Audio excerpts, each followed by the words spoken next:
Kembali lagi bersama alam wal kalam. Alam adalah tempat hidup dan kalam adalah perjalanan hidup. Perjalanan hidup adalah badan manusia. Badan manusia adalah agamanya. Dan Islam adalah perjalanannya. Maka disebut alam wal kalam. Dan nanti akan ketemunya dengan al-Islamu al-wahidin. Islam itu badan saya sendiri. Dan badan saya sendiri sudah ketemu apa, sudah menjalani apa. Itulah yang jadi pertanyaan besar. Makanya sedangkan Islam itu ada rukunnya, ada rukun iman dan rukun Islam. Rukun iman, bahasanya iman nempelnya di mana? Di jasadnya apa di hidupnya? Kalau iman nempelnya di jasadnya, yang nempelnya cuma hanya syariat di badan. Syariat di badan sebagai orang beriman apa? Ya nempel sarungnya, sorbannya, jubahnya, kopiahnya. Itu cuma sekedar penampilan, casing doang. Makanya al jasad al hayat tartahi bal iman. Islam tuh iman itu nempelnya di mana? Di jasadnya apa di hayatnya, di hidupnya. Kalau iman nempel di hidupnya, berarti orang tuh punya tauhid, punya ketauhidan dan punya keimanan yang kuat. Makanya nanti akan ketemu dengan rukun Islam. Rukun Islam adalah mengerjakannya, perjalanan untuk mengerjakannya rukun Islam. Rukun Islam aja, syahadat aja, saya bersaksi tiada Tuhan selain Allah dan saya bersaksi Nabi Muhammad adalah utusan Allah, harus kuat. Kalau syahadatnya cuma di lisan, tidak nempel di badannya, nanti begitu syahadat ketemu sholat, sholatnya apa yang ada? Fawailul lil muslim.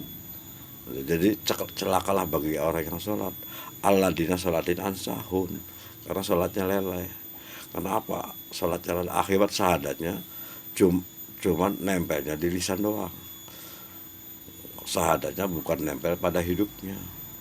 Kalau syahadat nempel pada hidupnya, aslinya manusia itu kuat, tahan banting, tidak lemah.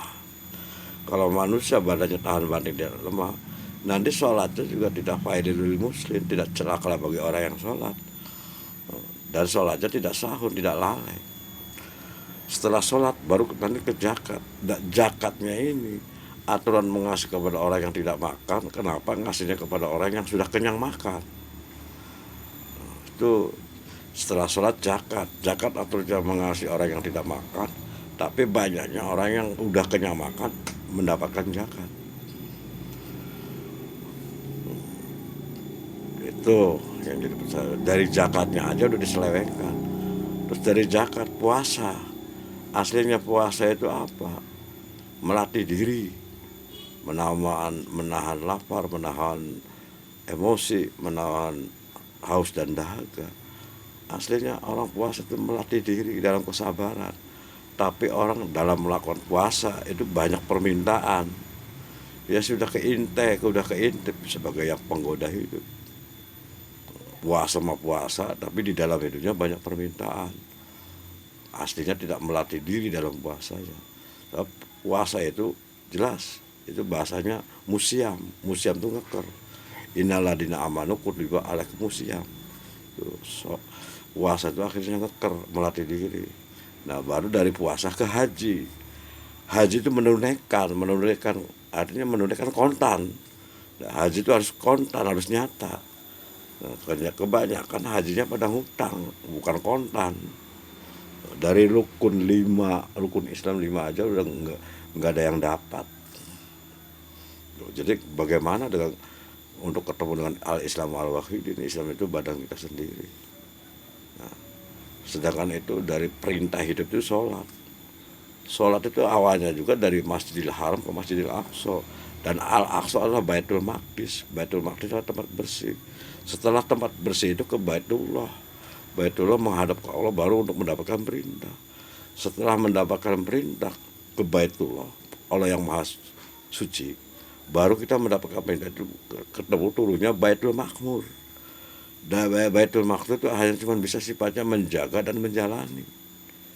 Menjaga dan menjalani apa intinya? Itu Baitul Muqaddas. Baitul Muqaddas itu berani mengadakan dan harus bertanggung jawab.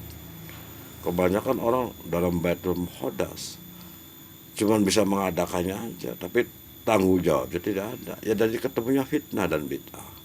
Makanya timbulnya fitnah dan bid'ah itu adalah awal mulanya dari adanya Baitul Muqaddas.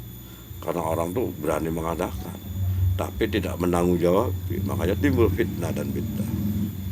Nah, itulah singkat dengan penjabaran alam kalam itu begitu singkat untuk mengupas intisari-intisari tentang din, tentang agama. Makanya dari mana kita harus belajarnya? Belajarlah dari hidup kita sendiri, dan kita korek, kita kaji banyak dari tentang ayat-ayat Al-Quran, kita gali. Jangan ayat Al-Quran itu untuk diambil khasiatnya aja, diambil untungnya aja. Ayat Al-Quran itu asli jembatan untuk kita lewat, untuk kita menjalani hidup. Kebanyakan ayat-ayat Al-Quran itu cuma diambil khasiatnya aja, diambil untungnya aja. Itulah kesalahan dan kebodohan. Makanya aslinya banyak sekarang Islam itu banyak orang pintar, tapi orang pintar itu aslinya untuk membodohi orang bodoh. Itulah keterangan jelasnya itu. Makanya kita Islam itu singkat, kita fair. Orang hidup di dunia pasti pengen dunia. Cuma kalau kepengen dunia, siapa yang nawari? Ada juga orang tuh perintah, kuasailah dunia. Ada yang kepengen dunia, ada yang ingin menguasai dunia. Kalau kepengen dunia itu orang yang sudah ketarik, udah kegeret hawa nafsunya, kegeret ketarik bujukannya. Kalau aslinya mah untuk menguasai dunia, makanya waman khalifah fir'al, maka jadikanlah kamu tuh khalifah untuk menguasai dunia. Nah, untuk menguasai dunia itu dengan apa caranya? Ya jelas, harus membongkar belenggu kita hidup dulu, sebab kita hidup terbelenggu. Jelas surat Yasin ayat 8. Inna angjana akna aglang faya ilat kunipahum mukmahun. Sesungguhnya Allah telah memasang belenggu di lehernya, dan mereka tangannya diangkat ke atas sampai ke dahunya. Sesungguhnya mereka itu hidupnya bertengadah. Hidup bertengadah itu apa? Banyak meminta, banyak memohon. Itulah belenggu itu. Kenyataan hidup belenggu di badannya adalah nafsunya, ilmunya, dan kebodohannya. Jadi nggak gampang. Hidup menjalani Islam tidak mudah. Makanya perjalanannya sangat panjang, sangat melelahkan. Aslinya kalau orang menjalani hidup Islam, bahasanya itu antara kufur dan kafir. Kufur itu tidak bersyukur, kafir itu karena mengingkari. Hadal fakru an yakul kufron. Hidup itu antara kufur dan kafir. Kita menjalani Islam itu berjalan seperti di ujung jarum, di ujung tanduk. Itulah baru orang yang asli bisa berjalan alam al-kalam. Kalam adalah perjalanannya, alam adalah tempatnya.